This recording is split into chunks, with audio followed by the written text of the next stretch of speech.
অধিকাংশ মানুষ এই সমাজে কি হুজুর কি গায়ের হুজুর, মুআমালাতে ধরা, লেনদেনে আখেরাতে ধরা খায়।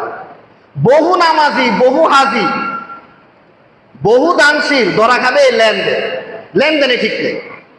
সব জায়গায় ঠিক আছে, লেনদেন করবে, উল্টাপাল্টা করে বসে আছে। এই ঋণ নিচ্ছে এমন ভাবে জড়ায় ধরে যে ভাই তোমার টাকা আমি একদম দিয়ে দিই, কিন্তু 1 বছর 2 বছর 5 বছর চলে যায়, ঋণ দাতা তার কাছে টাকা চাইতে তার কাছে শরম লাগে, চাইতে চাইতে তার একটা চোখের শরম চলে আসে, চক্ষু লজ্জা।